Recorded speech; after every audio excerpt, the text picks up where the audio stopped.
Fact check. Trump lies that he was being sarcastic when he talked about injecting disinfectant. Washington President Donald Trump lied Friday when he said he was being sarcastic when he asked medical experts on Thursday to look into the possibility of injecting disinfectant as a treatment for the coronavirus. Doctors in the company that makes Lysol and Dettol warned that injecting or ingesting disinfectants is dangerous. But when Trump was asked about the comments during a bill signing on Friday, he said, "I was asking a question sarcastically to reporters like you just to see what would happen." He then suggested he was talking about disinfectants that can safely be rubbed on people's hands. And then he returned to the sarcasm explanation, saying it was a very sarcastic question to the reporters in the room about disinfectant on the inside. A reporter noted that he had asked his medical experts to look into it. Trump responded, No, to look into whether or not sun and disinfectant on the hands, but whether or not sun can help us. Facts first. Trump was not being sarcastic on Thursday when he raised the possibility of injecting disinfectant. There was simply no indication that he was being anything less than serious. He was also wrong Friday when he denied he had asked the medical experts to check the idea of disinfectant injections. He was looking at them at the time.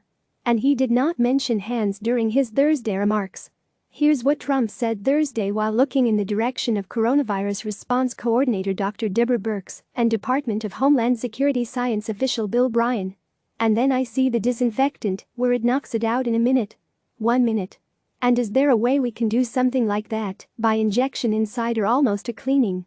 Because you see it gets in the lungs and it does a tremendous number on the lungs. So it would be interesting to check that. So, that, you're going to have to use medical doctors with. But it sounds interesting to me." What happened on Thursday? Bryan, the acting Undersecretary of Science and Technology for the Department of Homeland Security, outlined tests in which he said disinfectants like bleach and isopropyl alcohol quickly killed the coronavirus on surfaces. Bryan also spoke about how the virus was found to be negatively affected by exposure to UV rays and higher temperatures. Trump first spoke about the possibility of using light as a treatment for people who already have the coronavirus, musing that a very powerful light could be used to hit the body or be brought inside the body either through the skin or in some other way. Trump said Bryan had said he is going to test that.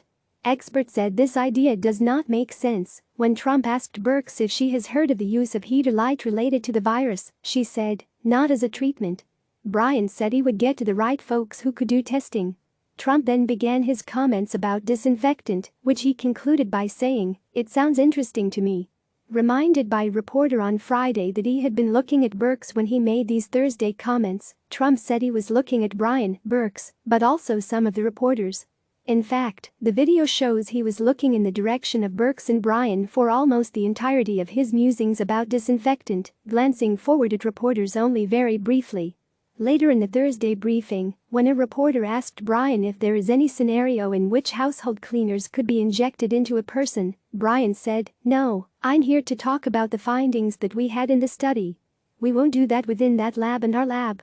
Trump then interjected, "It wouldn't be through injection. We're talking about through almost a cleaning, sterilization of an area. Maybe it works, maybe it doesn't work. But it certainly has a big effect if it's on a stationary object." So, Trump can argue that he walked back his comments during the briefing. But even in this more cautious follow-up, he offered no indication that he had been anything less than completely serious. Differing spin. The White House's initial statement on Friday about the disinfectant remarks did not say the president had been sarcastic. It only alleged that the media had taken him out of context. Trump has a history of falsely claiming that serious but controversial remarks had been sarcasm. For example, he has insisted that his famous 2016 Russia, if you're listening request for Russia's help obtaining Hillary Clinton emails was him being sarcastic and making a joke. Click subscribe to receive the latest news.